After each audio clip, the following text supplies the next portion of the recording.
បាទសូមអនុញ្ញាតជម្រាបសួរលោកគ្រូអ្នកគ្រូដែលបង្រៀននៅបឋមសិក្សាទាំងអស់គ្នាហើយជម្រាបសួរអាណាព្យាបាលដែលមានកូនរៀននៅបឋមសិក្សាទាំងអស់គ្នាសួស្តីបងប្អូនដែលកំពុងរៀននៅបឋមសិក្សាទាំងអស់គ្នា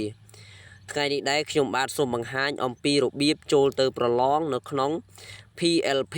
ណាឬយើងហៅថាថ្នាល PLP ណាអញ្ចឹងដើម្បីចូលទៅប្រឡងបានប្រឡងហ្នឹងគឺយើងប្រឡងខែណាមិនមែនប្រឡងតេស្តបញ្ចប់ឆ្នាំឆមមាសអីទេណាគឺយើងប្រឡងខែរៀងរាល់ខែគឺនៅក្នុងថ្នាលហ្នឹងគេដាក់ឲ្យយើងប្រឡងម្ដងណាឥឡូវនេះខែមករាហ្នឹងឃើញនៅក្នុងប្រព័ន្ធឃើញគេដាក់ឲ្យយើងប្រឡងហើយណាបាទអញ្ចឹងដើម្បីចូលទៅប្រឡងបាន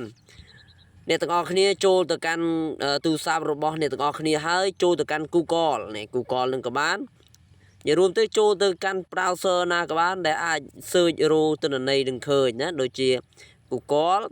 កម្មវិធី browser Chrome ណាឥឡូវខ្ញុំចូលចិត្តទៅកម្មវិធី Chrome នេះ Chrome ណាអញ្ចឹងអ្នកទាំងអស់គ្នាចុចលើ Chrome នឹងមកបន្តមកទៀតណាវាចុចមកដំបូងវាអត់លោតចេញអញ្ចឹងទេណាឥឡូវខ្ញុំ clear ចេញសិនណាពេលដែលលោកគ្រូអ្នកគ្រូចុចលើជ្រោមដំបូងគឺវាចេញបែបនេះណាចេញបែបនេះហើយលោកគ្រូអ្នកគ្រូធ្វើការ search PLP ណា search វាទៅហើយវានឹងលោតចេញទម្រង់បែបហ្នឹង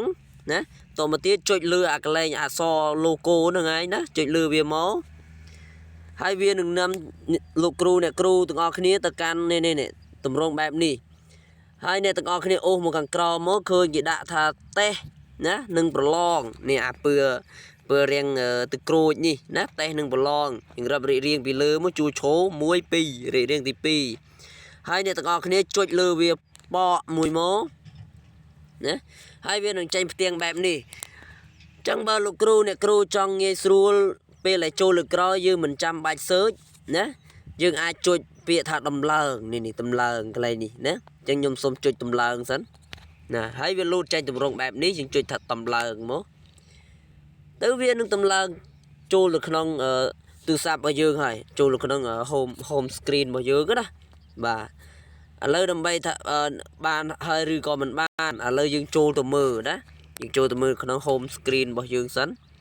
ជាមួយខ្ញុំអូសរមើលណានេះឃើញទេនេះ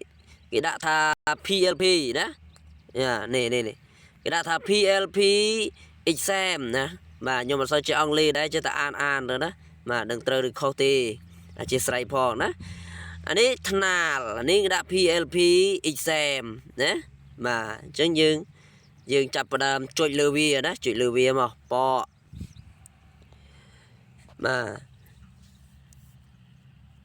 ចឹងវានឹងនាំយើងមកកាន់ផ្ទាំងមិញអញ្ចឹងណាដូចមិញអញ្ចឹងប៉ុន្តែវាអត់ឃើញកន្លែងនេះទេណាអត់ឃើញកន្លែងដាក់ថាដំឡើងទៀតទេដោយសារយើងបានដំឡើងរួចហើយវិធីសាស្ត្រចូលនេះកន្លែងឈ្មោះនេះលោកគ្រូអ្នកគ្រូបន្ទុកថ្នាក់របស់យើងគាត់បានឲ្យកន្លែងលេខកូដនេះយើងដាក់ថា student add 1 2 3ណាប៉ុន្តែបើយើងមាន QR code នេះយើងចុចចូលដោយប្រើ QR code នេះចុចចូលដោយប្រើ QR code ចឹងយើងចុចចូលវាមកបើសិនជាយើងមាន QR code នៅក្នុងទូរស័ព្ទនេះយើងចុចឲ្យចំអាកដាលនេះតែបើអត់មានទេយើងមាននៅខាងក្រៅដែលលោកគ្រូអ្នកគ្រូព្រីណោយើងចុចកន្លែង scan QR code កន្លែងនេះហើយចុចចាប់ផ្ដើម scan នេះមកវានឹងលូតចេញទម្រង់កាមេរ៉ាឲ្យយើងហើយយើងយកអា QR code ហ្នឹងដាក់ណាដាក់ពីក្រោមកាមេរ៉ាយើងមកវានឹង scan ឲ្យប៉ុន្តែដោយសារតែខ្ញុំថត QR code ទុកក្នុងទូរស័ព្ទហើយខ្ញុំចុចយកនេះផ្ទុកណាផ្ទុកឡើង QR code ហើយខ្ញុំចុចអាកន្លែងធំកណ្ដាលគេដាក់ថាជ្រើសរើសរូបភាពលេខកូដ QR ណាចឹងយើងចុចចូលនឹងមកហើយយើងទៅរើសរក QR យើងនៅក្នុងទូរស័ព្ទនេះ QR code របស់ខ្ញុំនេះណាចឹងខ្ញុំចុចគ្រីសលើវាចេញសញ្ញាគ្រីសចឹងហើយយើងចុចរួចរាល់ណា